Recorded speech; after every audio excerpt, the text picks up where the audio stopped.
ओम शांति। आज के इस सत्र में आप सभी का बहुत बहुत स्वागत है। इस सत्र की शुरुआत हम प्यारे बाबा की याद से करते हैं। कुछ सेकंड साइलेंस में हम बाबा को याद करेंगे।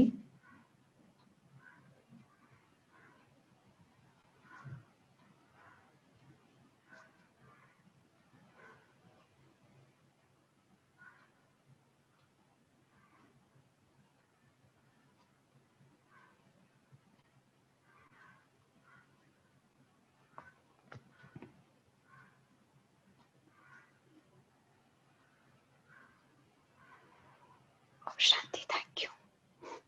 तो चलिए आज नए चैप्टर को, यज्ञ इतिहास को समझने से पहले हम रिवाइज करते हैं। इसके पहले वाले सत्र में हमने क्या सीखा था, कौन सी बात को समझा था। तो विशेष रूप से हमने देखा, समझा कि परमात्मा इस धरा पर किस प्रकार आते हैं और कैसे स्थापना, पालना और विनाश का कर्तव्य करते हैं। कौन सी सृष्टि की पालना करते हैं, किस प्रकार ब्रह्मा के द्वारा स्थापना करते हैं और किस चीज का विनाश करते हैं। उसको हमने बहुत स्पष्टता के साथ डिटेल में समझा था कि नई सृष्टि की स्थापना करते हैं और पालना विष्णु के द्वारा, जो लक्ष्मी और नारायण का कंबाइंड स्वरूप है, और शंकर के द्वारा बुराई का विनाश होता है। और हमने हर एक हाथ में जो शस्त्र दिखाया है, उसका भी आध्यात्मिक रहस्य देखा था। और हमने ये बात भी जानी थी कि शिव और शंकर जो है वो एक नहीं है, दोनों अलग अलग है। एक रचयिता है, एक रचना है। इसको भी बहुत हमने डिटेल के साथ समझा था। आज के इस सत्र के अंदर हम विशेष रूप से आज देखेंगे इस संस्था के इतिहास को, इस संस्था का आरंभ कैसे हुआ, किस प्रकार एक बीज लगाया गया और उससे एक पौधा निकलकर किस प्रकार आज वर्तमान समय ये वट वृक्ष हो गया है, किस प्रकार इसकी जर्नी रही, कहाँ स्थापना हुई, क्या क्या चैलेंजेस आए। इन बातों को आज हम समझते जाएंगे। आपके साथ मैं पीपीटी शेयर करती हूँ। तो जिस संस्था के बारे में आज हम सुनेंगे, इस संस्था का पूरा नाम है प्रजापिता ब्रह्मा कुमारीज ईश्वरीय विश्वविद्यालय। और इस संस्था को ये नाम क्यों मिला, उसको भी आज हम समझते जाएंगे। फिर भी शुरुआत में आपको थोड़ा सा शॉर्ट बताती हूँ।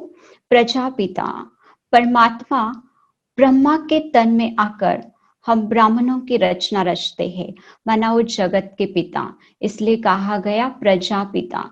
और ब्रह्मा कुमारी, तो इस संस्था के अंदर माताएं बहनें और उनके साथ साथ अवश्य ही भाई भी है। परंतु परमात्मा जब इस धरा पर आए और ब्रह्मा बाबा के समय पर ये सृष्टि पर जो है पुरुष प्रधान संस्कृति थी, परंतु परमात्मा ने माताओं बहनों को आगे बढ़ाया, उनको विशेष कार्य सौंपा, ज्ञान का कलश उन पर रखा कि ये सत्य ज्ञान को आप स्प्रेड करते जाओ। तो इसलिए ब्रह्मा कुमारी कहा जाता है। और ईश्वरीय क्योंकि इसकी स्थापना जो है स्वयं परमपिता परमात्मा शिव ने की है। और विश्वविद्यालय कहते हैं क्यों, क्योंकि यहाँ पर एक पढ़ाई सिखाई जाती है कि हमें पुनः मनुष्य से देवता बनना है, दैवी गुणों को धारण करना है स्वयं के अंदर। तो ये विश्वविद्यालय है जहाँ पर हर धर्म के, हर वर्ग के, हर भाषा के और हर एज के मनुष्य आत्माएं आकर ये पढ़ाई जो है पढ़ती है, इसलिए इसको विश्वविद्यालय भी कहा जाता है। तो आज इस विश्वविद्यालय की जो परमात्मा ईश्वरीय स्थापित संस्था है उसका इतिहास सुनेंगे। परमात्मा इस धरा पर आकर किस प्रकार कार्य करते हैं, ईश्वर की इस सृष्टि पर की यात्रा कैसी है उसको समझेंगे। जिसको हमने बहुत समय से पुकारा, याद किया, हमें हर किसी को ये क्लैरिटी है कि वो आते जरूर है, परंतु कैसे आते हैं, किस प्रकार आते हैं, आकर क्या करते हैं, आज हम इन्हीं बातों को समझते हैं। तो ये जर्नी जो है स्टार्ट होती है 1936 से। जो पिक्चर के अंदर देख रहे हैं, इस संस्था के फाउंडिंग फादर, जिनको हम प्यार से ब्रह्मा बाबा कहते हैं, आज इनके बारे में हम जानते हैं, समझते हैं। तो इनका नाम दादा लेखराज खूबचंद कृपलानी, जिनका सिंध में एक धनाढ्य परिवार में जन्म हुआ, जिनके पिताजी शिक्षक थे और माता जो उनकी मदर जो थी वो हाउसवाइफ थी। तो इस प्रकार बहुत ही अच्छी रीति से इनकी पालना हो रही थी, प्यार से इनकी पालना हो रही थी।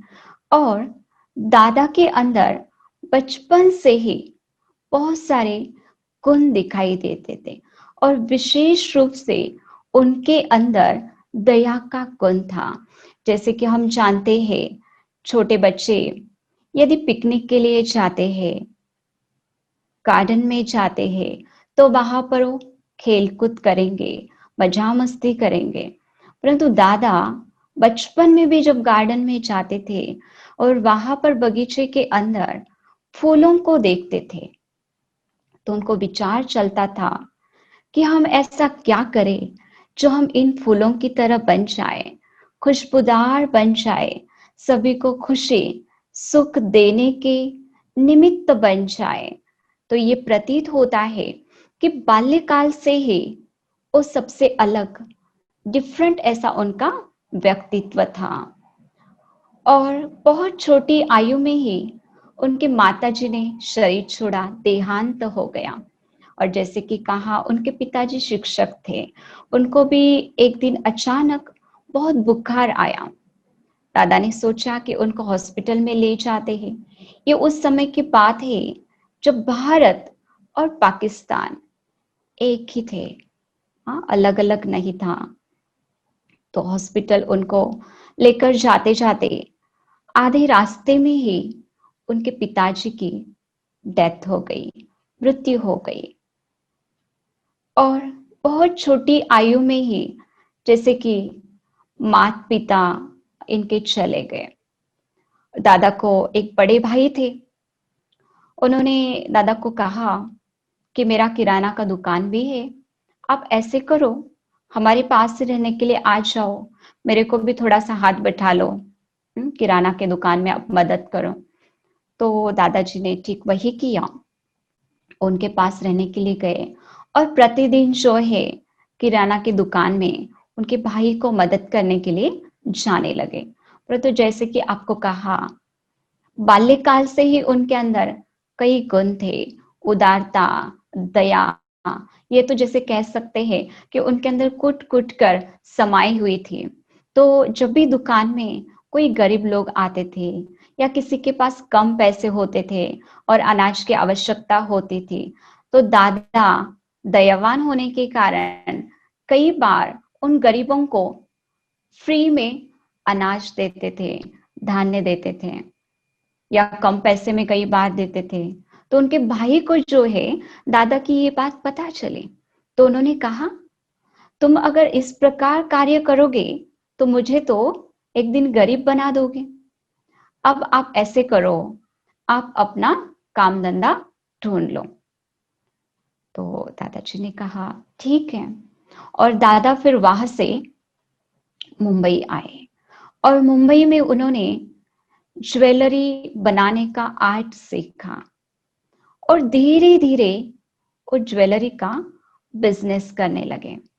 जैसे कि बाल्यकाल से ही दादा बहुत होशियार थे और उनके अंदर परखने की शक्ति भी प्रचुर मात्रा में थी। तो धीरे धीरे उनका वो जो ज्वेलरी का बिजनेस है, हाँ, उनका धंधा जो है वो विशाल रूप लेता गया, उसके अंदर बहुत वृद्धि होती गई।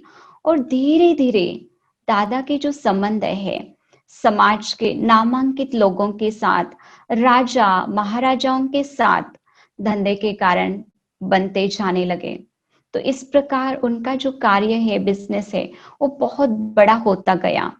और जैसे कि वो बहुत सिद्धांतवादी थे, बहुत पूजा पाठ करते थे, भक्ति करते थे। कई बार उनको कई पार्टीज में जाना पड़ता था, कई बार उनके घर में पार्टीज अरेंज की जाती थी। तो उनके घर में जो पार्टीज के लिए लोग आते थे, कई बार दादा को कहते थे कि दादा, आज आपके घर में जो पार्टी हुई वो हमको कई फीकी फीकी लगी। तो दादा कहते थे, देखो, पर मैं अपने सिद्धांतों को नहीं छोड़ूंगा, क्योंकि उनके घर में जो पार्टी रखी जाती थी उसके अंदर केवल शाकाहारी सात्विक भोजन का ही प्रबंध किया जाता था। मांसाहार फूड नहीं होता था, कोई भी प्रकार के ड्रिंक्स नहीं होते थे। तो कई लोग उनको कहते थे कि फीकी रह गई, परंतु दादा बहुत स्ट्रांगली कहते थे कि नहीं, मैं अपने धर्म को नहीं छोड़ूंगा, मैं अपने सिद्धांतों को नहीं छोड़ूंगा। तो ऐसे बहुत ही सिद्धांतवादी होकर जीवन के अंदर चलते थे। और यही सिद्धांतों के कारण, अच्छाई के कारण उनकी बहुत महिमा की जाती थी, प्रशंसा की जाती थी। लोग उनको बहुत आदर देते थे, सम्मान देते थे, उनका बहुत रिस्पेक्ट करते थे। हर कोई उनको चाहता था। एक बार ऐसे ही वो एक जगह पर बिजनेस के कार्य अर्थ गए थे। वहां पर जो एक व्यक्ति थे, उन्होंने जब दादा को देखा तो उनको लगा ये व्यक्ति मेरी बेटी के लिए परफेक्ट है, मेरी बेटी की शादी जो है, विवाह जो है, दादा के साथ होना चाहिए। और जब फिर दादा कलकत्ता गए तो दादा का विवाह हुआ। और दादा के जीवन के अंदर जशोदा माता का आना हुआ। जो पिक्चर के अंदर देख रहे हैं, उनकी पत्नी जशोदा माता, जिनका नाम था, उनके अंदर भी दादा के जैसे ही कई गुण थे। जब वो इस परिवार में आई तो परिवार के सदस्यों का बहुत अच्छी रीति ध्यान रखती थी, सबको सम्मान देती थी और औरों का भी सम्मान पाती थी। धीरे धीरे जो है दादा को 5 बच्चे हुए। और दादा ने बच्चों के अंदर भी बाल्यकाल से ही बहुत सुंदर, शुद्ध धार्मिक संस्कारों को भरा। बच्चों को भी सिखाया सुबह जल्दी उठना है, भगवान को याद करना है, शास्त्र पढ़ने हैं, क्योंकि दादा को शास्त्र पढ़ने के अंदर बहुत रुचि थी। तो बाल्यकाल से ही दादा उन बच्चों को भी क्या करते थे, शास्त्र आदि पढ़कर सुनाते थे। तो बच्चों के अंदर भी बहुत अच्छे गुणों को वो डालते गए। और दादा बहुत ही सद्व्यवहारी थे। कभी भी उन्होंने अपने बच्चों के साथ भी क्रोध में आकर या गुस्से में आकर कभी बात नहीं की, कभी हाथ नहीं उठाया। एक प्रसंग बताते हैं उनके जीवन का कि एक बार उनका जो मैनेजर है वो कुछ डायमंड्स लेकर कुछ ज्वेलरी के बारे में बातचीत करने के लिए उनके पास पहुंचा था। जब बच्चों ने वो डायमंड्स को देखा तो उनके बच्चों ने क्या किया, वो सारे जो डायमंड्स हैं वो अपने अपने उनके जितने हाथ में आते हैं, मुट्ठी में आते हैं, उतने लेकर वो बच्चे जो है खेलने के लिए गए। जब दादा आए तो मैनेजर जो है उसने वो बात बताई कि इस प्रकार मैं आपको दिखाने के लिए लेकर आया था, और बच्चे जो है वो सब लेकर गए हैं। दादा ने कहा ठीक है। और दादा ने उन बच्चों को बहुत प्यार से आवाज देकर अपने पास बुलाया। और दादा ने बच्चों को पूछा, अच्छा बताओ आपको क्या चाहिए, आपको ज्वेलरी में से कौन सी चीज मैं बना कर दूं। तो बच्चों ने, किसी ने कहा मुझे बैंगल बना कर देना, किसी ने कहा हाँ बक्कल बना कर देना, किसी ने कहा रिंग बना कर देना। तो दादा ने बहुत युक्ति से उनको पूछा, कहा देखो इसके लिए तो डायमंड चाहिए, आपके पास है तो बच्चों के पास तो थे ही, क्योंकि वो लेकर गए थे। तो उन्होंने कहा यस यस हमारे पास इतना है। तो उनके मुट्ठी में जितने भी थे उन्होंने क्या किया, बहुत खुशी से दादा को दिए। दादा ने कहा अच्छा, इसके अंदर हम और भी ऐड करके, जैसे बैंगल है तो उसको और चाहिए, तो हम इसके अंदर और भी ऐड करके आपको बहुत सुंदर इससे चीजें जो है, ज्वेलरी जो है बना कर देंगे। तो इस प्रसंग से ये देखने को मिलता है कि बच्चों के साथ भी कितना युक्ति से, है ना, डायरेक्टली इनडायरेक्टली उनको शिक्षा देकर बड़े प्यार से दादा जो है उनको आगे बढ़ाते थे। तो इस प्रकार हर एक के साथ का उनका व्यवहार जो था बहुत मधुर था। और बिजनेस के कारण उनका राजा महाराजाओं के साथ बहुत सुंदर संबंध बनते गए। जैसे कि बताते हैं कि नेपाल के महाराजा महारानी उनको बहुत आदर से, सम्मान से कई बार अपने यहाँ पर बुलाते थे। परिवार से ही दादा उनके पास जाते थे। और ये भी बताते हैं, जो उनकी बेटी निर्मल शांता दादी अनुभव बताती है कि जैसे कि रानी विक्टोरिया जो है उनके साथ भी दादा के बहुत सुंदर संबंध थे। और कई बार कई वैरायटी ज्वेलरी, यूनिक ज्वेलरी जो है बनाकर दादा हर बार जो है राजा महाराजाओं को प्रेजेंट करते थे। तो बताते हैं कि 70-80 साल के बाद जब दादी जी लंदन गए और जब उन्होंने विक्टोरिया पैलेस में एक बक्कल देखा, तो दादी ने कहा अरे ये तो मेरे पिताजी ने बनाया हुआ है। तो वहां के जो लोग हैं उन्होंने इतना तो ध्यान नहीं दिया।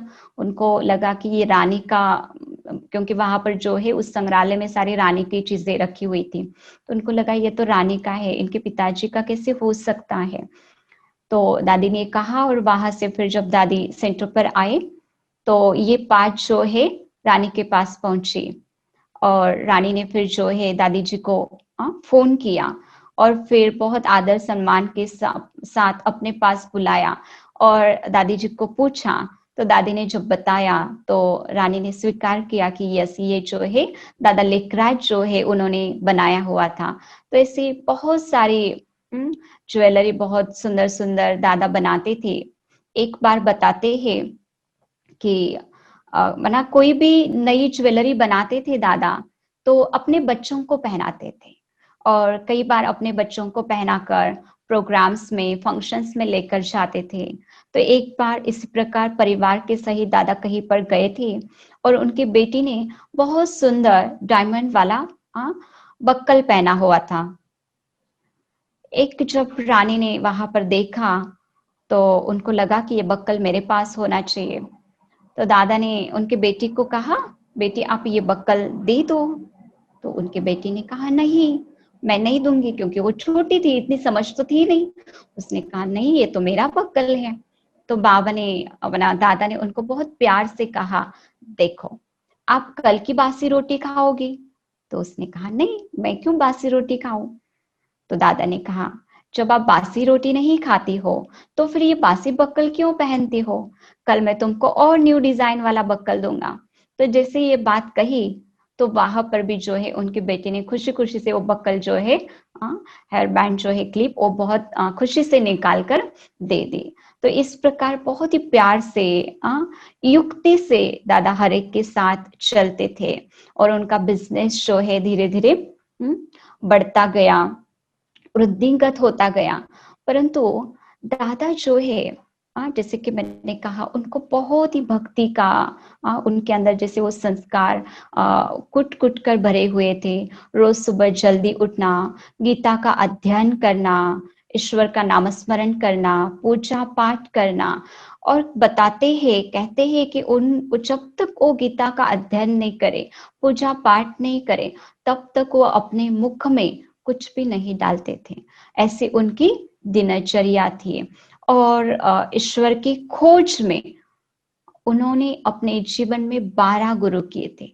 एक गुरु किया, ईश्वर प्राप्ति नहीं हुई, दूसरा, इस प्रकार उन्होंने 12 गुरु किए। कई बार उनके घर में कई गुरु आते थे और सत्संग करते थे। जब भी कोई गुरु उनको, दादा को बुलाते थे तो दादा उनका सारा कारोबार छोड़कर उस कार्य के लिए गुरु के पास चले जाते थे, तो कई बार उनके घर वाले कहते थे, इतना क्या अर्जेंट है, आप बाद में भी तो जा सकते हो। तो दादा उनको कहते थे कि नहीं, गुरु का बुलाना बुलाना माना काल का बुलाना है। तो बहुत ही रिस्पेक्ट, आदर, सम्मान गुरु के लिए होता था कि जब भी गुरु उनको बुलाते तो चले जाते थे। कभी भी कोई चीज की, पैसे की डिमांड यदि गुरु करते हैं तो बिना कुछ पूछे, कोई रीजन भी नहीं पूछते थे क्यों चाहिए, किस लिए चाहिए, दादा उनको दे देते थे। एक बार की बात है, उनके गुरु ने उनको फोन किया और कहा कि इतनी इतनी रकम जो है मुझे चाहिए। तो दादा तुरंत ही लेकर उनके गुरु के पास गए, और जब गुरु के पास गए तो दादा ने वो जो कहा था उनको, जितने भी कैश 10,000 जितने कि आप मुझे देना, तो दादा ने उनको दे दिया। परंतु दादा ने उनको पूछा नहीं कि आपको किस लिए चाहिए। तो उनके गुरु को लगा एक फोन पर, एक कॉल पर ये व्यक्ति हमारे पास आया है एक बात पर कहने पर, और पूछ भी नहीं रहे हैं किस लिए चाहिए। तो उनको ही हुआ कि मैं बताता हूँ। तो उन्होंने कहा, ये रकम मैंने आपको इसलिए ली है क्योंकि मेरा एक जो शिष्य है वो सट्टे मट्टे में फंस गया है और मुझे उससे क्या करना है, छुड़ाना है, इसलिए आज मैं आपसे इतने पैसे ले रहा हूँ। तो दादा को जो है उस समय जैसे कि रियलाइज हुआ, उनको लगा कि यदि कोई गुरु आ, ये छोटी छोटी कमी और कमजोरियों से किसी को नहीं छुड़ा सकता है, तो मनुष्य भला भगवान से हमें कैसे मिला सकता है। तो इस प्रकार जो है धीरे धीरे उनके भगवान के प्रति जो है खोज आगे बढ़ती गई। और एक बार सत्संग करते करते ही उनको जो है विष्णु चतुर्भुज का साक्षात्कार हुआ। दादा को विष्णु चतुर्भुज जो है दिखाई दिए और उनको ध्वनि सुनाई दी कि हम सो हम। तो दादाजी को लगा कि ये जो है गुरु, उन्होंने मुझे ये साक्षात्कार कराया होगा।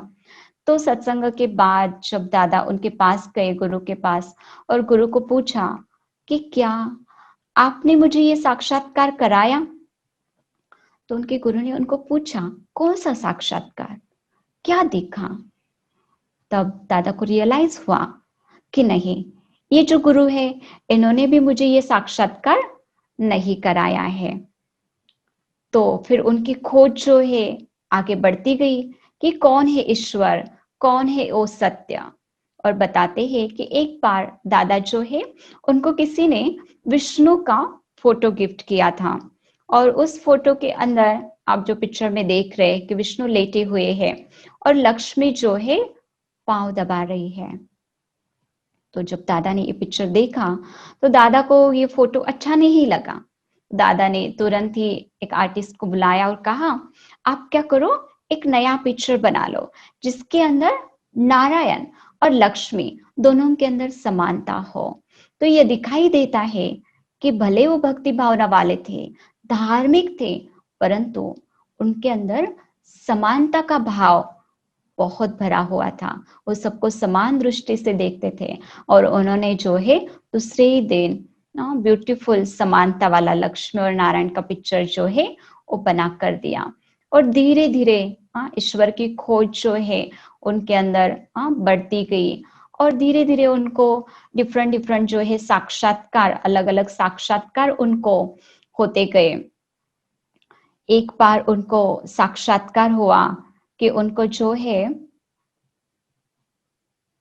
विनाश का साक्षात्कार हुआ, जहां पर उनको दिखाई दिया कि नेचुरल कैलामिटीज हो रही है, कहाँ पर बाढ़ आ रही है, कहाँ पर भूकंप हो रहा है, और आकाश से जैसे कि आग के गोले गिर रहे हैं और मनुष्य बहुत त्राही त्राही हो रहे हैं, बहुत सारे लोग मर रहे हैं, हाहाकार हो रहा है। और उनको खुद से ही आवाज, खुद के साथ ही उन्होंने जैसे कि बात की कि नहीं, मुझसे ये दृश्य देखा नहीं जा रहा है। और उसके बाद तुरंत ही जिस स्क्रीन पर उनको ये विनाश का साक्षात्कार हुआ, उसी स्क्रीन पर उनको दिखाई दिया कि ऊपर से, आकाश से बहुत सुंदर छोटे छोटे स्टार्स आ रहे हैं, और जैसे ही सृष्टि पर पहुंचते हैं तो बहुत ब्यूटीफुल राजकुमार और राजकुमारी बन रहे हैं। प्रकृति बहुत प्योर है, सत्व प्रधान है, बहुत सुखदाई है, जहाँ पर मनुष्य बहुत आपस में प्यार भरा व्यवहार करते हैं। तो ऐसा उनको एक साथ ये अलग अलग दो दृश्य दिखाई दिए और उनको कहीं ना कहीं ये रियलाइज हुआ कि शायद ईश्वर जो है इस पुरानी सृष्टि को बदलकर ऐसी नई सृष्टि बनाना चाहता है और परमात्मा को शायद इस कार्य के लिए आवश्यकता है। ऐसे धीरे धीरे उनको क्या हुआ, बहुत सारे अलग अलग साक्षात्कार होते गए और इन साक्षात्कारों के माध्यम से उनको थोड़ी थोड़ी जैसे स्पष्टता आती गई। और जैसे जैसे उनको ये साक्षात्कार होने लगे तो धीरे धीरे दादा जो बिजनेस करते थे ना, वो बिजनेस से उनका मन जो है धीरे धीरे हटता गया।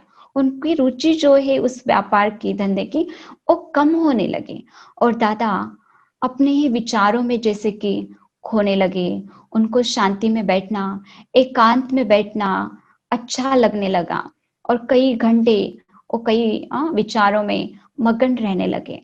एक बार की बात है, जब धीरे धीरे वो आगे बढ़ते गए, उनके आयु के 60 वर्ष के करीब का ये प्रसंग है।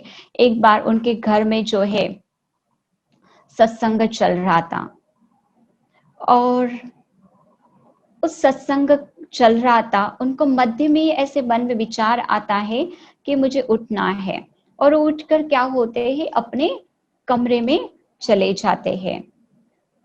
और ऐसे होता है कि कभी भी वो अपने जीवन में सत्संग के मध्य में नहीं उठते थे, क्योंकि सत्संग चल रहा है, आए हुए गुरु सत्संग कर रहे हैं। मध्य में उठना माना आए हुए गुरु का निरादर करना, ऐसी जैसे उनकी मानसिकता, ऐसी उनकी भावना थी। तो कभी भी वो सत्संग के मध्य में नहीं उठते थे। तो उस दिन जब वो उठकर अपने कमरे में गए तो उनकी जो पत्नी है जशोदा माता, उनकी जो बहू है, उनको ऐसे लगा दादा को आज ऐसा क्या हो गया जो दादा उठकर चले गए। तो उनकी जो पत्नी है उन्होंने बहू को इशारा किया कि आप जाओ देखो। तो उनकी बहू जो है दादा के पीछे पीछे ही उठकर चली गई। जब उसने जाकर देखा और दादा का कमरे का दरवाजा जो है जब उसने खोला, तब देखा बहुत ही अनोखा दृश्य कि सारा कमरा जो है, रूम जो है, लाल प्रकाश से भर गया है और आंखों से भी बहुत ब्राइट लाल प्रकाश निकल रहा है।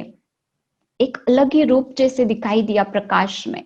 और दादा को जो है एक ध्वनि सुनाई दिया, निजानंद स्वरूपम शिवोहम शिवोहम, ज्ञान स्वरूपम शिवोहम शिवोहम, प्रकाश स्वरूपम शिवोहम शिवोहम।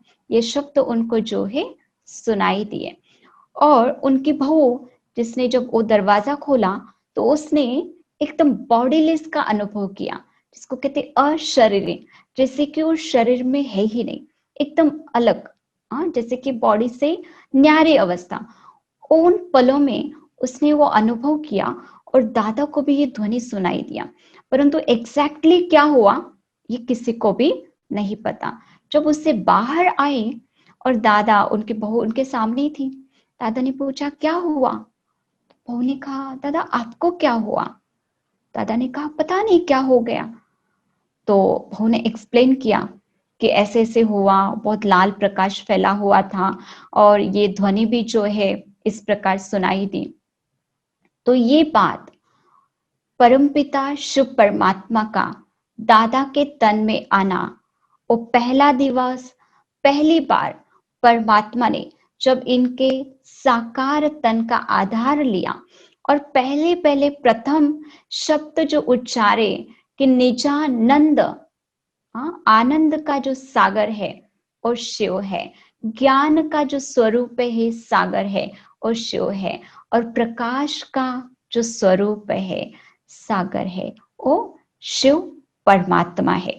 माना परमात्मा ने जैसे कि प्रवेश करके पहले स्वयं का ही परिचय दिया। हमने देखा कि परमात्मा को भी हमारे साथ बोलने के लिए, हमारे साथ ज्ञान शेयर करने के लिए, हमें योग्य डायरेक्शन देने के लिए शरीर की आवश्यकता है। और जैसे कि हमने देखा शास्त्रों में जो ब्रह्मा का रूप दिखाया हुआ है। तो ये प्रैक्टिकल ब्रह्मा, जो परमात्मा ने इनका तन का आधार लिया तो उनको एक नया नाम मिला, प्रजापिता ब्रह्मा। और तब से दादा को जो है ब्रह्मा बाबा कहकर संबोधित किया जाने लगा। तो यहाँ से स्टार्ट होती है एक्चुअल जो है ब्रह्मा बाबा की जर्नी। तो इस प्रकार शिव परमात्मा जो है दादा के तन में आकर शरीर का आधार लेकर धीरे धीरे जो है सत्य ज्ञान सुनाने लगे, समझाने लगे। और उनके घर में डेली परमात्मा जो है ब्रह्मा बाप के तन में आते थे और शिव बाबा और ज्ञान सुनाते थे। धीरे धीरे क्या होने लगा, तो जो भी कोई ब्रह्मा बाबा को देखते थे तो कईयों को ब्रह्मा बाबा को देखकर साक्षात्कार होने लगे। और ब्रह्मा बाबा को देखते थे तो उनको ब्रह्मा बाबा नहीं दिखाई देते थे, किसी को विष्णु दिखाई देते थे, किसी को कृष्ण दिखाई देते थे। तो ये जो बात है सिंध में ऐसी फैल गई कि दादा को देखने से कृष्ण का साक्षात्कार होता है, विष्णु का साक्षात्कार होता है। और फिर धीरे धीरे बहुत सारी माताएं बहनें सत्संग सुनने के लिए आने लगी। ये उस समय की बात है, जैसे कि कहा इंडिया और पाकिस्तान अलग नहीं हुए थे। और सिंध जहां पर बहुत सारे बिजनेसमैन जो भी माताएं आते थे, उनके जो पति है बड़े बड़े बिजनेस करते थे और बिजनेस के अर्थ बाहर बाहर विदेशों में रहते थे और कुछ समय के लिए बीच बीच में अपने घरों में आते थे। तो ये माताएं बहनें जो है धीरे धीरे सत्संग में जो है आने लगे और डेली जो है परमात्मा ज्ञान सुनाने लगे, जिसको हम कहते हैं मुरली, ज्ञान की मुरली परमात्मा हर दिन सुनाते थे। अभी जो माताएं बहनें वहां पर आती थी तो कई माताएं जो थे उनको छोटे छोटे बच्चे थे, किसी के 8 साल, किसी के 9 साल। तो जब वो सत्संग के लिए आती थी तो फिर कई बार उनको प्रश्न होता था कि बच्चों को कहाँ पर रख कर जाएं। तो धीरे धीरे वो माताओं ने ऐसे सोच लिया कि कोई नहीं, हम बच्चों को भी क्या करते हैं अपने साथ लेकर जाते हैं। बच्चे बाल्यकाल से ही क्या करेंगे, सत्संगों को सुनेंगे, उनके ऊपर भी अच्छे संस्कार होंगे। ये विचारों से फिर क्या करने लगी वो माताएं बहनें अपने साथ वो छोटे छोटे अपने बच्चों को भी लेकर आने लगी। और इन बच्चों के मध्य में ही उस समय इस संस्था के अंदर, यज्ञ के अंदर कुमारी राधे करके आने लगी। कुमारी राधे का जो परिवार है वो मुंबई में रहता था और उनके पिताजी का एक बड़ा बिजनेस था। परंतु अचानक ही उनके पिताजी को बिजनेस के अंदर बहुत बड़ा लॉस हो गया और वो लॉस इतना हो गया कि उससे वो जल्दी उभर नहीं पाए, बाहर नहीं आ पाए। और उसी सदमे में जैसे कि उनके पिताजी का मृत्यु हो गया, देहांत हो गया। तो ये वैसे तो ओरिजिनली रहने वाले सिंध के थे। तो फिर उनकी मदर जो है उन्होंने सोचा कि अभी पति की तो मृत्यु हो गई है तो चलो हम फिर से अपने नेटिव प्लेस पर ही जाते हैं। और फिर से जो है वो सिंध में शिफ्ट हो गए।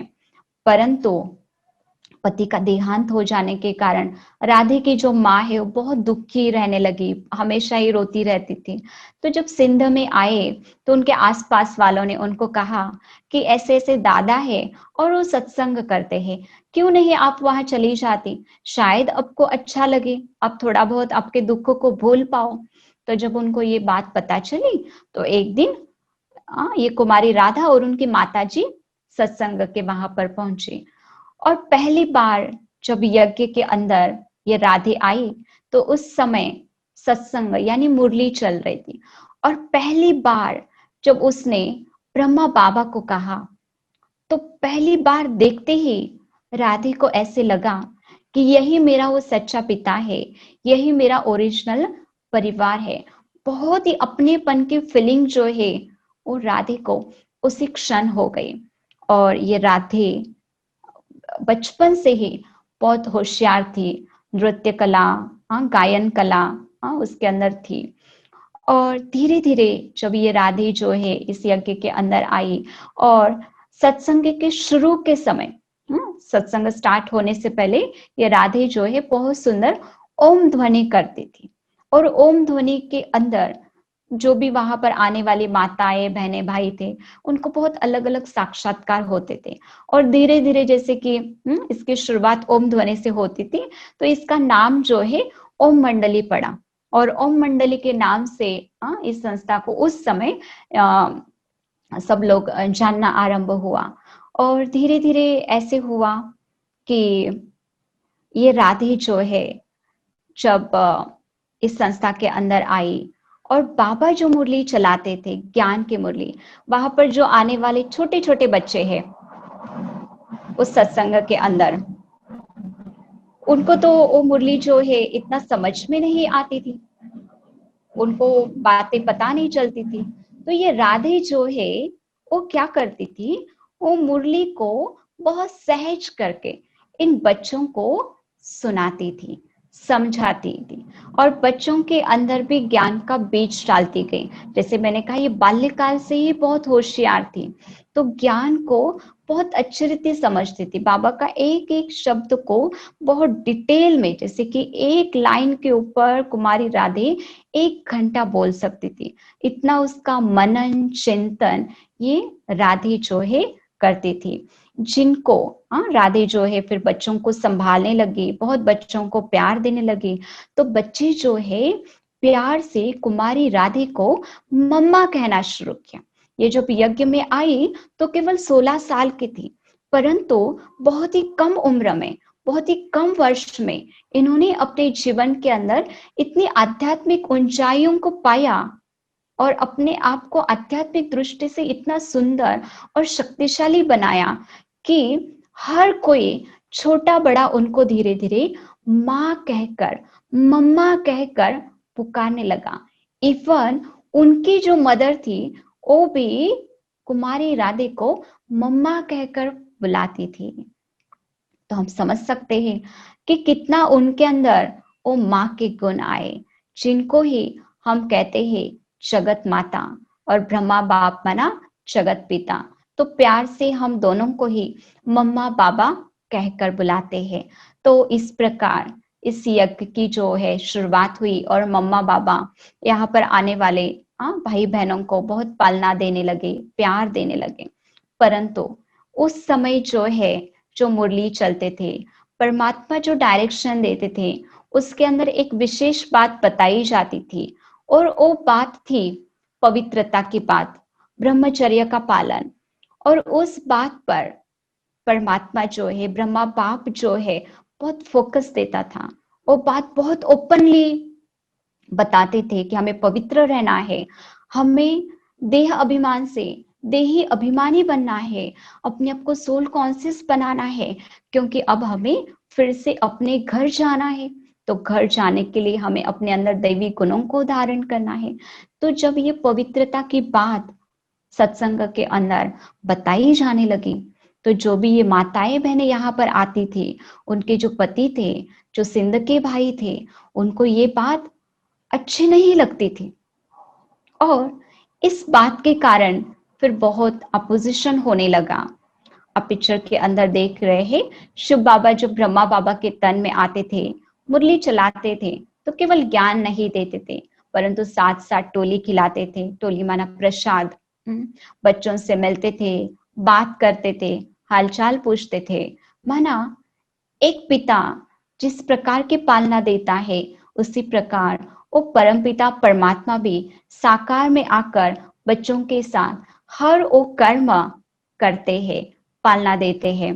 तो जैसे कि हम समझ रहे थे पवित्रता की बात को, बात के कारण जो है बहुत सारी अपोजिशन होने लगे।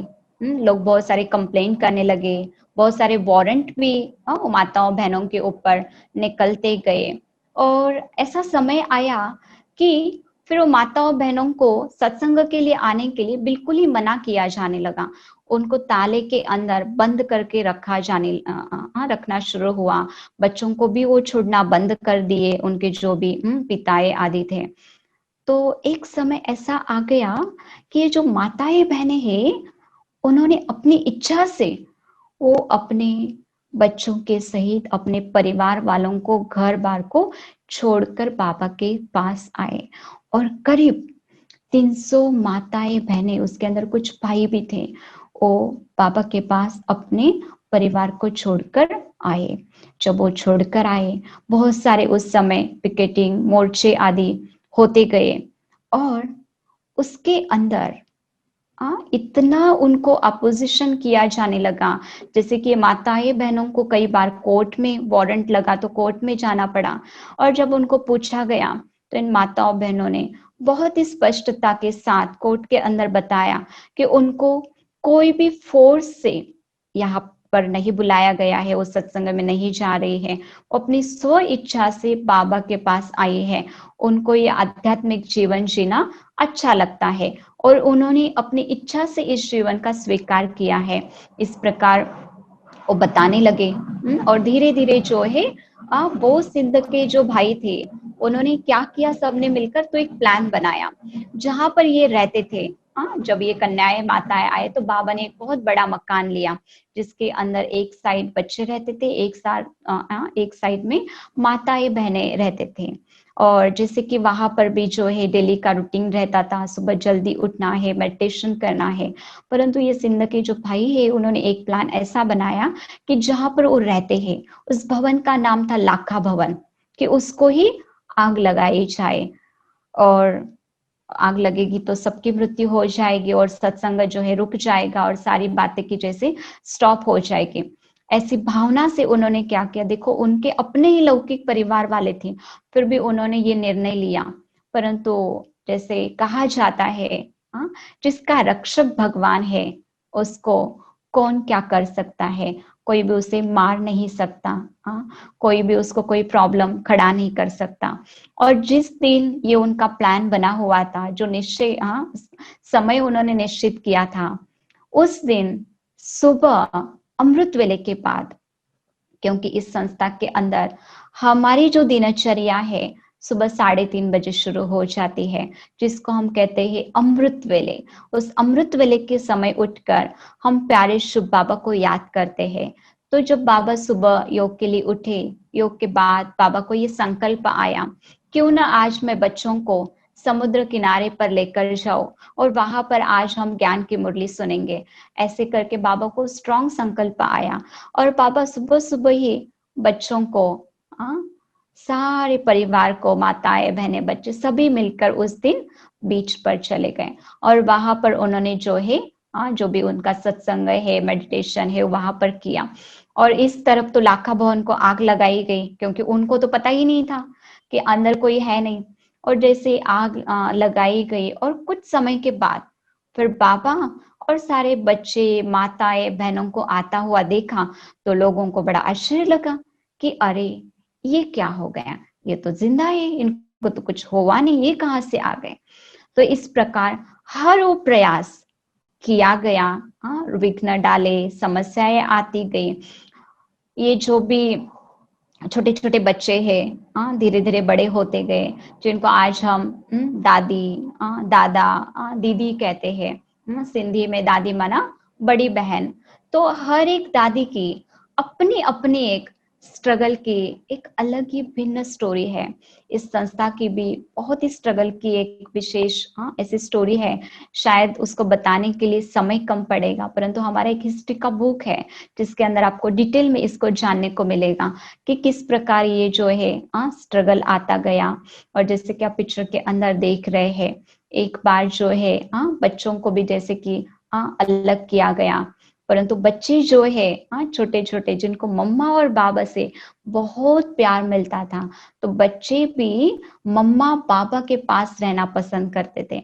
और इतने छोटे छोटे बच्चों को बाबा बहुत ही प्यार से ज्ञान की पालना, ईश्वरीय प्रेम देते हुए ये जो यज्ञ जो है आगे बढ़ता गया। और वो छोटे छोटे बच्चे जो बाबा के पास आए, बाबा ने उनके लिए बोर्डिंग स्कूल खोला जिसके अंदर उनको बहुत बड़ी नहीं पर छोटी छोटी शिक्षाएं, जैसे कि थोड़ा बहुत मैथमेटिक्स उनको पढ़ाया जाने लगा, थोड़ी थोड़ी लैंग्वेजेस उनको पढ़ाई जाने लगी। और साथ साथ बाबा उनको हर प्रकार का कार्य सिखाते थे, जैसे कि सिलाई करना है, कंस्ट्रक्शन करना है, क्लीनिंग करना है, हर प्रकार का कार्य बाबा उनको सिखाते थे। ये जो बच्चे हैं, जो माताएं बहनें हैं, उस परिवार के थे जिनके परिवार बहुत धनाढ्य थे। बहुत रीच थे, जिन्होंने अपने घर में जो भी ये क्लीनिंग है, ये मशीन चलाना है, कंस्ट्रक्शन है, ये कोई भी प्रकार के कार्य उन्होंने कभी अपने घर में नहीं किए थे। परंतु जब ये माताएं बहनें छोटे बच्चे बाबा के पास आए, तो बाबा कहते थे बच्चों, वो बातें भूल जाओ, आप अपने आप को याद दिलाओ कि मैं भगवान का बच्चा हूं, और भगवान के बच्चे को तो हर चीज आनी चाहिए। क्योंकि ब्रह्मा बाबा को हमेशा रहता था कि जब ये बच्चे बड़े बनेंगे और बाहर जाएंगे, तो कभी इनके जीवन में कोई रुकावट ना आए, कभी उनको ऐसा ना लगे कि मुझे नहीं आ रहा है। बाबा का हर एक एक बच्चा जो है ऑलराउंड होना चाहिए, ये बाबा के अंदर हमेशा ये बात रहती थी। तो इसके कारण बाबा उनको हर प्रकार का कर्म जो है खुद करके सिखाते थे। इवन चप्पल को सिलना, उसको जोड़ लगाना भी बाबा उनको सिखाया। फिर बाबा ने उनको कार चलाना भी सिखाया, जैसे कहा क्लीनिंग करना भी बाबा ने उनको सिखाया। और जो माताएं थी, जो बहनें थी, कई बार उनको जो है सिक्योरिटी की ड्यूटी बाबा उनको देते थे। क्यों? क्योंकि बाबा को मन के अंदर ये भाव था कि जब मैं उनको सिक्योरिटी गार्ड की ड्यूटी दूंगा, तो उनके अंदर जो डर है वो निकलता जाएगा। बाबा उनको मार्केट में भेजते थे। आप पिक्चर के अंदर देख रहे हैं किस प्रकार सिर पर उठाकर उस सामान मार्केट से लेकर आ रहे हैं, सब्जियां लेकर आ रहे हैं।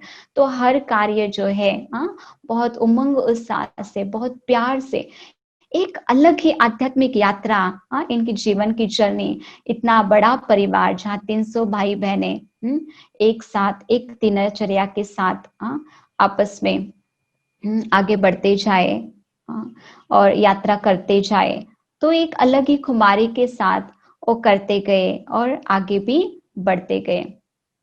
तो ये जर्नी जो है इस प्रकार धीरे धीरे आगे बढ़ती गई।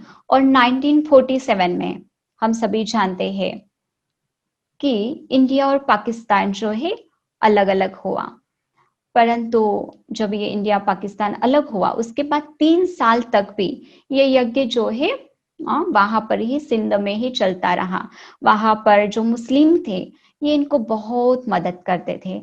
उनको ऐसे लगता था कि ये जो सफेद वस्त्रधारी है, ये फरिश्ते हैं जो ईश्वर की बंदगी करते हैं, अल्लाह की बंदगी करते हैं। तो उनको बहुत रिस्पेक्ट दिया जाता था, आदर दिया जाता था, और हर कोई जो है उनको मदद करता था।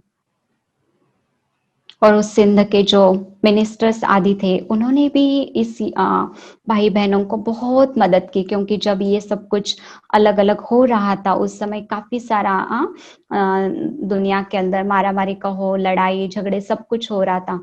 तो उस समय के जो मिनिस्टर्स थे, बताते ही यज्ञ की हिस्ट्री के अंदर के, उनको बहुत ही मदद किया। जैसे कि कई साल तक उनको उस लाखा भवन से बाहर भी आने नहीं दिया।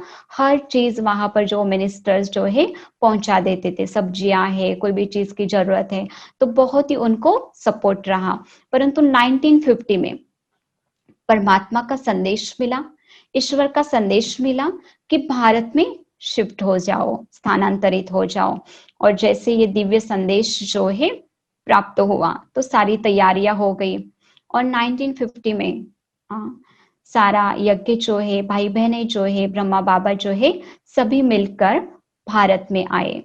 अपने साथ जितना भी सामान वो लेकर आ सकते हैं वो सामान लेकर आए। और जैसे कि कहा, जो ज्ञान की मुरली चलती थी, तो उस समय जो भी यज्ञ के अंदर ये माताएं बहने थे, वो क्या करते थे, वो पॉइंट जो है डायरी में लिखते थे।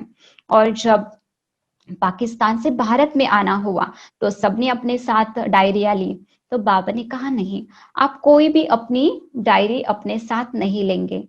तो जब ऐसे कहा, तो सबको थोड़ा सा दिल छोटा हो गया कि हमने इतना कुछ लिखा हुआ है और हम ये कैसे साथ न लेकर जाएं। तो बाबा ने कहा, देखो बच्चों, जो भी बाबा हमें समझाता है वो केवल डायरी में नहीं, हमारी बुद्धि में भी होना चाहिए।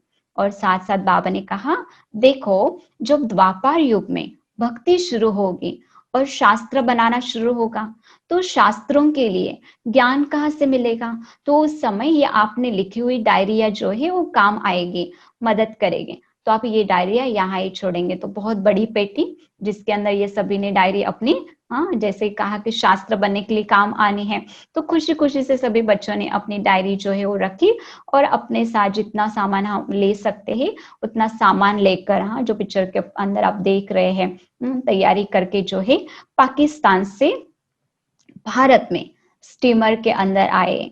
वहाँ के जो मिनिस्टर्स है, जैसे कि मैंने कहा, वो बहुत मदद करते थे और उनको ऐसे लगता था कि ये भारत न जाए, ये पाकिस्तान में रहे, क्योंकि ये ईश्वर के फरिश्ते हैं जो ईश्वर को याद करते हैं।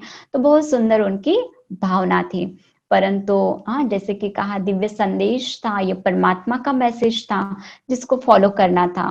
और इस आधार से जो है ये वहां से यज्ञ जो है स्टीमर में सारा अपना सामान भरकर करीब 300 भाई बहनें जो है स्टीमर के आधार से गुजरात में आए।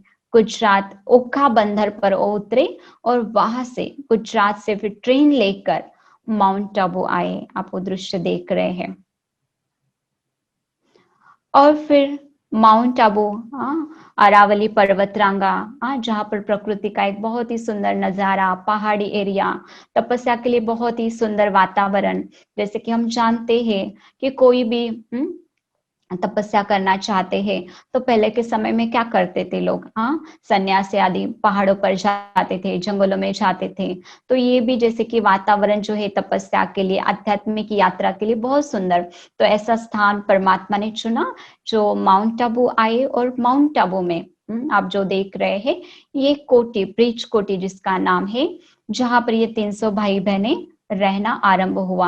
ये एक राजा का समर पैलेस है, क्योंकि माउंट आबू में बहुत सारे अलग अलग राजाओं के उस समय पैलेसेस हुआ करते थे। कुछ कुछ समय के लिए राजाएं जो है वहां पर आते थे। तो ये ब्रिज कोटी जो है अपने को रहने के लिए स्थान मिला। और जैसे कि जंगलों के बीच में, पहाड़ों के बीच में वो स्थान था जहां पर आसपास में जंगलों के अंदर बहुत सारे हिंसक प्राणी आदि होते थे। परंतु जैसे जैसे यहाँ पर बहुत साफ उसकी क्लीनिंग की गई और यहाँ पर जो है ये भाई बहनें रहने लगे, तपस्या करने लगे, तो धीरे धीरे जो है वहां का वातावरण भी बहुत ब्यूटीफुल बनता गया। और वहां के जो प्राणी, हिंसक प्राणी थे, उनसे कोई भी जैसे कि हानि इन भाई बहनों को नहीं होती थी। और यहाँ पर आने के बाद भी, पाकिस्तान से भारत में आने के बाद भी जो दिनचर्या है वो बहुत सुंदर ही बनी रही। जैसे कि सुबह जल्दी उठना है, मेडिटेशन करना है, माने ईश्वर को याद करना है। और बाबा क्या करते थे, तो सभी बच्चों को पहाड़ों पर लेकर आते थे और सूरज की रोशनी में बैठकर, सूरज के सम्मुख बैठकर सभी शिव बाबा को याद करते थे। इवन ब्रह्मा बाबा भी शिव बाबा को याद करते थे। जो मुरली चलती थी उसका मनन करते थे, चिंतन करते थे। तो ऐसे बहुत सुंदर यात्रा जो है इनकी होती रही। और धीरे धीरे क्या होने लगा, जैसे जैसे ये बच्चे बड़े होने लगे और जब इंडिया और पाकिस्तान अलग हुआ तो कई सारे पाकिस्तान के सिंध के जो परिवार हैं वो भारत में शिफ्ट हो गए थे।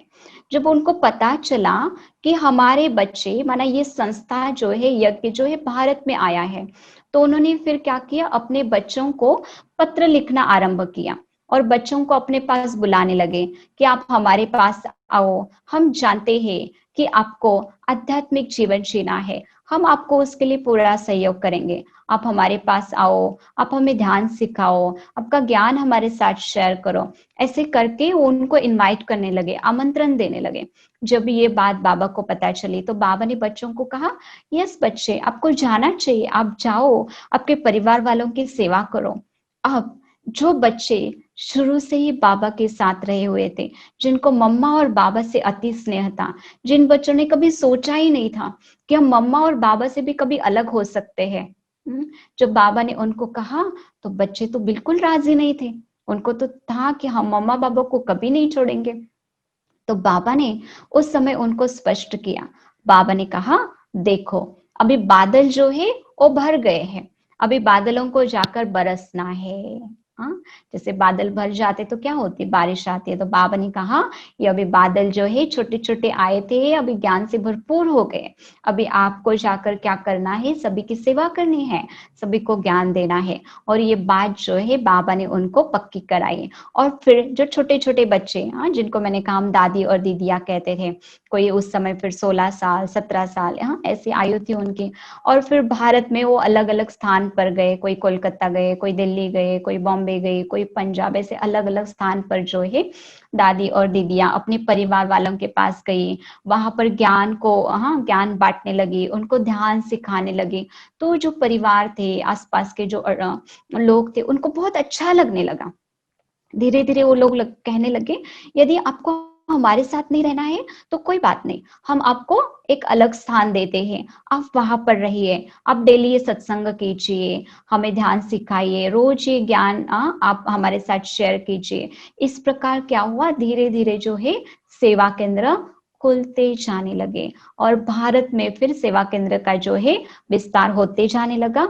और उस समय जो सत्संग के अंदर भाई बहने आते थे, तो बाबा क्या करते थे, जो मुरली चलती थी उसको लिखते थे। तो वो मुरली जो है फिर पोस्ट से जाने लगी। फिर जो सत्संग में आने वाले भाई बहने हैं, दादियां उनको मुरली पढ़कर सुनाती थी। फिर जैसे कि मैंने कहा दादियों का माना बच्चों का और बाबा का स्नेह था, तो बाबा उनको लेटर लिखते थे, उसके अंदर, हाँ, उनकी हालचाल पूछते थे, सब कुछ समाचार लेते थे सेवा का। तो इस प्रकार जो है पत्र का जो है व्यवहार निरंतर होता रहा। और जो मुरली जो है वहां से जाती थी, उस समय पे 10 दिन एक मुरली पहुंचने के लिए समय जाता था। परंतु जब वो मुरली पहुंचती थी तो ज्ञान की मुरली जो है क्लास में सुनाई जाती थी। और आज भी इस यज्ञ के अंदर वही सिस्टम है कि हमें जो है हेड क्वार्टर से मुरली मिलती है। माना परमात्मा ने, शिव बाबा ने इनके शरीर में आकर जो महावाक्य उच्चारे और उसको जो लिपिबद्ध किया गया, उस मुरली को कहा जाता है साकार मुरली। आज भी हम वो साकार मुरली पढ़ते हैं। धीरे धीरे जो है मम्मा और बाबा, हाँ, माउंट आबू ही रहते थे, जिस माउंट आबू को हम प्यार से मधुबन कहते थे। परंतु जैसे जैसे सेवा बढ़ती गई तो मम्मा जो है वो अलग अलग सेवा केंद्रों पर जाने लगे और वहां पर जो आने वाले भाई बहने हैं उनको पालना देने लगी, दादियों के साथ समय बिताने लगी। और मम्मा बहुत शक्तिशाली थी, एक शक्ति स्वरूपा, क्योंकि उनके अंदर बहुत ही आध्यात्मिक, उन्होंने जीव थोड़े समय बहुत ही आध्यात्मिक ऊंचाइयों को पाया था। तो बहुत प्रभावशाली उनका व्यक्तित्व था। तो जब वो वहां पर जाती थी तो वहां का स्थान जैसे एक अलग ही वहां पर माहौल बन जाता था और हर एक के अंदर एक अलग ही आध्यात्मिक जागृति आती थी। और इस प्रकार जो है मम्मा जाकर हर सेवा केंद्र को जैसे पालना देती थी, सस्टेन करती थी। और फिर वहां के जो भाई बहने हैं धीरे धीरे माउंट आबू बाबा को मिलने के लिए आते थे। फिर उनको बहुत अच्छा लगता था ये ज्ञान। और धीरे धीरे फिर जो यज्ञ में आने वाले भाई बहने हैं, फिर धीरे धीरे जब वो अपने स्थान पर आते थे तो फिर उनको भी होता था कि नहीं हम भी सेवा केंद्र खोले। और ऐसे ही करते करते जो है इसका विस्तार जो है बढ़ता गया। अब देख रहे हैं एक सेवा केंद्र पर जब एक स्थान पर मम्मा गए थे तो किस प्रकार उनका फूलों से आदि स्वागत हुआ है, क्योंकि इन माताओं को, बहनों को बहुत ही मानते थे, क्योंकि इतनी पवित्रता की ताकत, इतनी आध्यात्मिकता थी जो हर किसी को अच्छी लगती थी, खिंचाव होता था। और मम्मा पापा को धीरे धीरे ये बहुत स्पष्ट हो गया था कि जो आने वाली स्वर्णिम दुनिया, नई दुनिया है, उस नई दुनिया के फर्स्ट प्रिंस और प्रिंसेस श्री कृष्ण और श्री राधा, ये मम्मा बाबा है, जिनको हम प्यार से ब्रह्मा बाबा और मम्मा कहते हैं, जगदम्बा सरस्वती, जिनका भविष्य का रूप श्री लक्ष्मी और श्री नारायण है। तो जब उन्होंने जान लिया कि हमें आने वाले समय में श्री नारायण और श्री लक्ष्मी बनने वाले हैं, जैसे कि हमने देखा बाबा तो शुरू से ही नारायण के बहुत बड़े भक्त थे, पर जब उनको पता चला कि अरे ये तो मैं खुद बनने वाला हूँ, तो उन्होंने उस स्थिति को प्राप्त करने के लिए मम्मा और बाबा ने जीवन के अंदर बहुत ही कड़ी तपस्या की, बहुत ही मेहनत की। और मम्मा ने 1965 को 24 जून 1965 को पुराना जो शरीर है वो छोड़ा, माना उन्होंने अपनी संपन्न स्थिति को प्राप्त किया।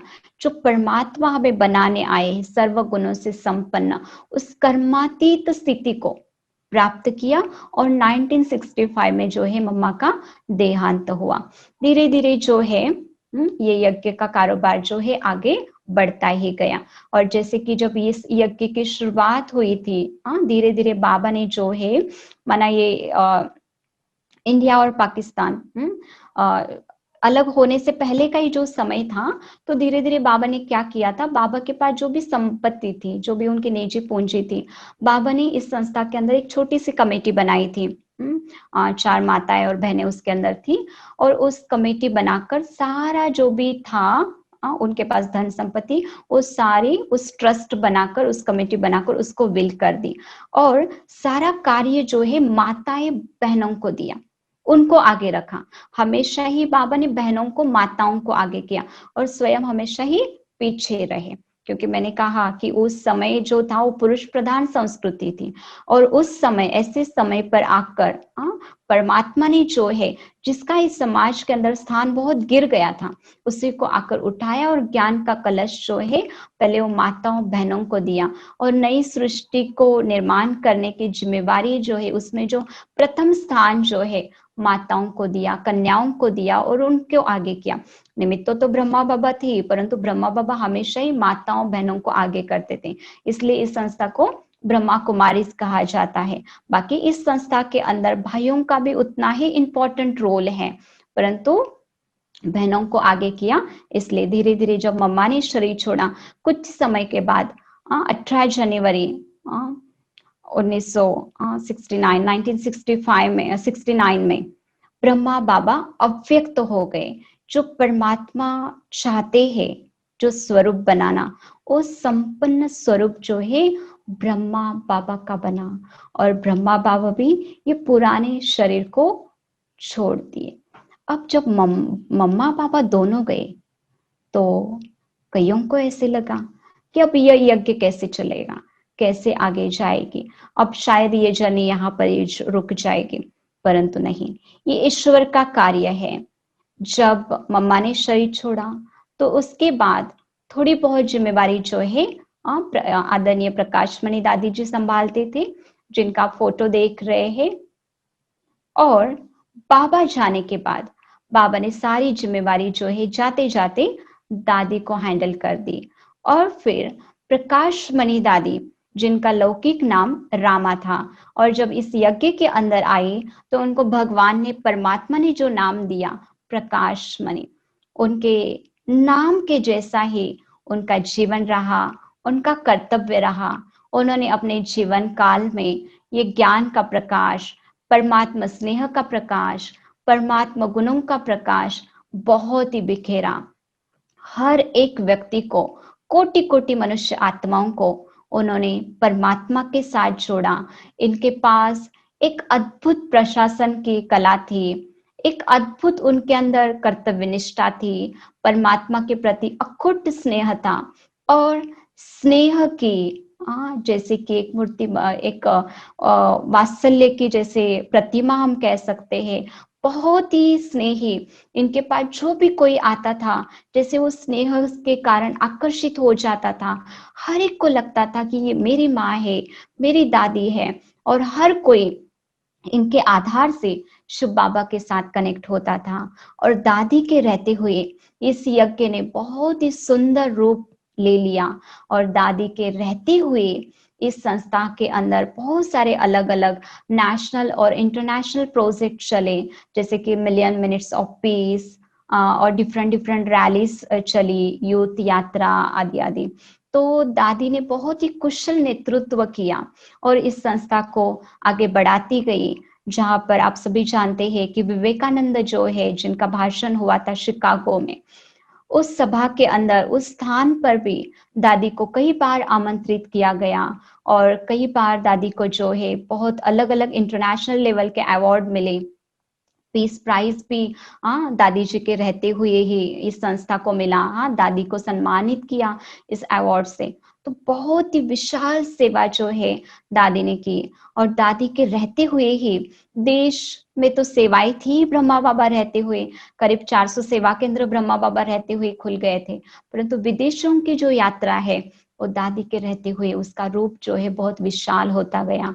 और सर्वप्रथम जो है दादी को बाबा ने जापान में भेजा, और जापान में शुरुआत हुई सेवा की, लंदन में शुरुआत हुई, अमेरिका में शुरुआत हुई, और धीरे धीरे जो है विदेशों के अंदर भी ये सेवा केंद्र जो है खुलते गए। जैसे कि कल का जो दिन था 25 अगस्त 2007 को दादी जो है पुराना शरीर दादी ने छोड़ दिया। परंतु दादी के अंदर बहुत ही मुझे भी बहुत खुशी होती है। कुछ समय सही हम बहुत ही छोटे थे, परंतु दादी के बाल्यकाल में पालना हमें मिली है। हम चिल्ड्रन कैंप के लिए माउंट आबू जाते थे, क्योंकि संस्था के अंदर बहुत सारे अलग अलग कार्यक्रम किए जाते हैं, अलग अलग फील्ड के लोगों की सेवा हो। इसके लिए दादी के रहते हुए ही इस संस्था ने एक बहुत ही सुंदर विधि को अपनाया है। जैसे कि हमने संस्था के परिचय में देखा था कि इस संस्था के अंदर करीब 19 to 20 विंग्स हैं, जैसे कि बिजनेस विंग है, मेडिकल विंग है, एजुकेशन विंग है, कल्चरल विंग है, एग्रीकल्चरल विंग है, जैसे डिफरेंट डिफरेंट विंग्स है। क्योंकि आज इस समाज का ऐसा कोई भी क्षेत्र, ऐसा कोई भी फील्ड नहीं है जिसको आध्यात्मिकता की आवश्यकता नहीं है, है ना। ऐसा कोई भी व्यक्ति नहीं होगा जिसको शांति नहीं चाहिए होगी, सुख नहीं चाहिए होगा, जीवन के अंदर खुशी नहीं चाहिए होगी। आज हर किसी को खुशी चाहिए, शांति चाहिए, और उसके लिए जीवन के अंदर आध्यात्मिकता चाहिए। तो किस प्रकार हर वर्ग के लोगों को आप परमात्मा के साथ जोड़े, उनके जीवन को सुखमय बनाए, इसके लिए इस संस्था ने ये विंग्स की रचना रची। और दादी के रहते हुए ऐसे अलग अलग प्रोग्राम्स किए जाते थे, जिस प्रोग्राम के अंदर हर साल अभी भी ये प्रोग्राम चलता है, चिल्ड्रन कैंप्स चलते हैं, छोटे छोटे बच्चों के प्रोग्राम्स, समर कैंप जिसको हम कहते हैं। तो उसके अंदर हम आते थे, और दादी बहुत ही निर्माण और बहुत ही प्यार देती थी। मैंने कहा ना, यदि कोई उनको पहली बार ही क्यों ना देखे, पहली बार ही क्यों ना मिले, पर हर किसी को लगता था कि ये मेरी दादी है। जब आप कभी आपके जीवन में आपको चांस मिलेगा और आप माउंट आबू जाएंगे, तो वहां पर जो जैसे कि छोटे छोटे जो सेवा केंद्र है उसको संभालने के लिए निमित्त बहनें हैं, परंतु जब हेड क्वार्टर में आप कभी विजिट करेंगे तो वहां पर हर डिपार्टमेंट संभालने के लिए निमित्त भाई है, क्योंकि बड़ा स्थान है। जैसे कहते हैं ना कि यदि छोटी सी चोट लग जाती है तो माँ कहकर पुकारते हैं, परंतु यदि रास्ते पर अचानक कोई ट्रक सामने आ जाता है या कोई बड़ी व्हीकल सामने आ जाती है तो मुख से शब्द निकलता है बाप रे। माना जरूर हमें माँ पिता दोनों की आवश्यकता होती है। तो इस संस्था को भी चलाने के लिए माताएं, बहनें और भाइयों हर एक की आवश्यकता है। और दादी के रहते हुए इस संस्था के अंदर जो भी यूथ आते थे, जो भी भाई आते थे, दादी उनको इतना पालना देती थी और इतना प्यार देती थी। और दादी ने पहचान लिया था कि कैसे मुझे यूथ जिनके अंदर अधिक शक्ति है ना, जैसे समाज में अधिक शक्तिशाली अगर वर्ग कौन सा होता है तो यूथ होता है। और उस एनर्जी को अगर हम योग्य दिशा में लगाते हैं तो हमें हर कार्य करना बहुत आसान होता है। तो इस हेडक्वार्टर के अंदर भी बहुत सारे भाइयों को आप देखेंगे, और उनके जर्नी को आप जब देखेंगे, उनके साथ कभी आप पर्सनली बात करेंगे तो आपको पता चलेगा कि वहां पर जो भी समर्पित रूप से सेवाएं दे रहे हैं, बहुत कई आपको ऐसे दिखाई देंगे कि बहुत रिच फैमिली के हैं वो, उनके घर में कोई कमी नहीं है, कोई प्रॉब्लम्स नहीं है, परंतु फिर भी उन्होंने अपना जीवन क्या देखकर, क्या सोचकर इस संस्था के अंदर समर्पित किया, कैसे उनको प्रेरणा मिली। जब उनके जीवन के आप ये अनुभव सुनेंगे तो देखने को मिलता है कि प्यारी दादी ने, प्रकाशमणि दादी ने उनके जीवन के अंदर ऐसा एक उज्जवल प्रकाश फैलाया और उनके जीवन को इतना दिव्य बनाया, और उनके मन और बुद्धि की तार को ईश्वर के साथ इतना अटूट बांधा, और वो बंधन, वो स्नेह उनको इतने श्रेष्ठ कार्य की ओर प्रेरित किया, और उन्होंने अपने जीवन को समर्पित किया। और आज भी बहुत सुंदर रीति से, बहुत खुशी खुशी से हर एक भाई बहन जो भी वहां पर समर्पित है अपनी सेवाएं दे रहे हैं। तो इस प्रकार दादी के रहते हुए बहुत सेवाएं हुई। 25 अगस्त 2007 को दादी जी ने जो है पुराना शरीर छोड़ा और दादी जाने के बाद फिर जो है यज्ञ का कारोबार, इस संस्था का कारोबार जो है मुख्य प्रशासिका के रूप में आदरणीय परम श्रद्धेय राजयोगिनी दादी जानकी जी के हाथ में आया। दादी विशेष रूप से लंदन में स्थित थे, बहुत सारी विदेश की सेवाओं के निमित्त दादी रहे और लंदन में ही काफी सेवाएं प्रदान करते थे। पर दादी जाने के बाद, प्रकाशमणि दादी जाने के बाद दादी को भारत में बुलाया गया और फिर दादी ने जो है बहुत सारी यहाँ पर भी सेवाएं की। और जानकी दादी बहुत ही विशेष व्यक्तित्व है इस सारे सृष्टि पर, जिनको डेल्टा ओमन कहा जाता है, जिनको most stable mind in the world award दिया गया, जिनके ऊपर अमेरिका, ऑस्ट्रेलिया ने उनके ऊपर अलग अलग टेस्ट ली गई और उस एक्सपेरिमेंट के आधार से उनको ये अवार्ड दिया गया। जैसे कि आप सभी जानते होंगे, जब हम बहुत गहरी नींद में होते हैं तो हमारी जो ब्रेन वेव्स होती है वो डेल्टा वेव्स होती है, और जब हमारी वो डेल्टा वेव्स होती है तभी हमारे अंदर एनर्जी क्रिएट होती है, एनर्जी निर्माण होती है। परंतु दादी जानकी जी, जिन्होंने आध्यात्मिकता के आधार से, मेडिटेशन के आधार से अपने मन की और ब्रेन की स्टेज को ऐसे बनाया था कि निरंतर ही उनकी जो स्थिति थी वो डेल्टा स्टेज के रहती थी, इसलिए उनको डेल्टा ओमन कहा जाता है और उनको ये विशेष अवार्ड भी दिया गया कि most stable mind in the world. और अभी अभी इस लॉकडाउन के अंदर ही 27 मार्च 2020 को जो है दादी ने अपना पुराना शरीर छोड़ा और इनके जीवन की बहुत लंबी यात्रा रही है। 104 साल जो है इतनी लंबी यात्रा दादी की रही और लास्ट तक दादी सेवा करती रही। दादी बहुत ही एनर्जेटिक थी। हम बहनें जब भी दादी को देखते थे, मिलते थे, तो दादी से प्रेरणा मिलती थी, क्योंकि जब हम सुबह से रात तक सेवा करते हैं तो कई बार हम थोड़ा बहुत फिजिकली थक जाते हैं, पर दादी को हमने कभी भी थका हुआ नहीं देखा। आप मानेंगे नहीं, जिस साल माना इस साल दादी ने शरीर छोड़ा, इस साल दादी ने बहुत सारी देश और विदेश की यात्राएं की है, बहुत सारी।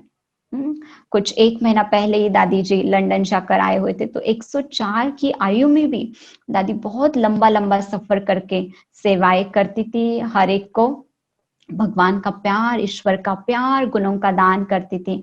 और जब भी दादी को कोई पूछता था कि दादी आप यहाँ तक कैसे पहुंचे हो, तो दादी कहती थी मुझे कोई दवाई नहीं, मुझे तो दुआएं चला रही है, बस दुआएं दो और दुआएं लो। और बहुत खुशी खुशी से दादी ने इस यज्ञ कारोबार को संभाला और कभी भी दादी को हमने स्ट्रेस में, चिंता में नहीं देखा, क्योंकि इतनी बड़ी संस्था आज अगर विश्व में देखा जाए तो ये प्रथम ऐसी सबसे बड़ी संस्था है जिसका संचालन जो है महिला करती है। परंतु हमेशा ही देखा गया, हर दादी जो भी मुख्य प्रशासिका के रूप में रहे, चाहे हमारी प्रकाशमणि दादी जी हो, जानकी दादी जी हो, और जो अब वर्तमान में आदरणीय गुलजार दादी जी है, हर दादी को हम देखते हैं बहुत निश्चिंत, परमात्मा के ऊपर अटल अखुट निश्चय। मुझे याद आता है एक बार जो है प्रकाशमणि दादी को एक इंटरव्यू में पूछा गया कि आप इतने बड़े संस्था को संभालती है, इतना बड़ा बेहद का आपका कारोबार है, तो किस प्रकार जो है आप इस संस्था को संभालती, आपको कभी हेडेक नहीं होता है, कभी चिंता नहीं होती है? तो दादी ने कहा कि मुझे हेडेक तो कैसे होगा, क्योंकि मैं तो हेड ही नहीं हूँ इस संस्था का, ये कार्य कराने वाला हेड तो शिव बाबा है, तो मुझे कैसे हेडेक होगा। तो हमेशा ही ये पाठ पक्का रहा कि ये कार्य कराने वाला जो है वो स्वयं परमात्मा है, ईश्वर है। और अब जो है दादी जानकी जी जाने के बाद आज वर्तमान में आदरणीय परम श्रद्धेय राजयोगिनी ब्रह्मा कुमारी दादी गुलजार जी इस संस्था के मुख्य प्रशासिका है। और ब्रह्मा बाबा शरीर छोड़ने के बाद शिव बाबा जो है दादी के तन में आकर मुरली चलाते हैं, जिसको हम कहते हैं बाप दादा मिलन।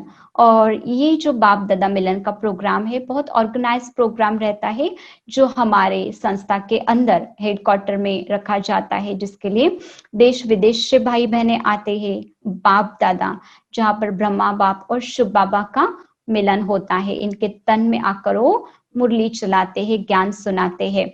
जैसे कि हम जब भी शिव के मंदिर में जाते हैं, हमने देखा कि शिव को पूजा करने के लिए, महिमा करने के लिए, भक्ति करने के लिए हमने शिवलिंग का रूप दे दिया, और शिव के आगे हमेशा नंदी दिखाते हैं।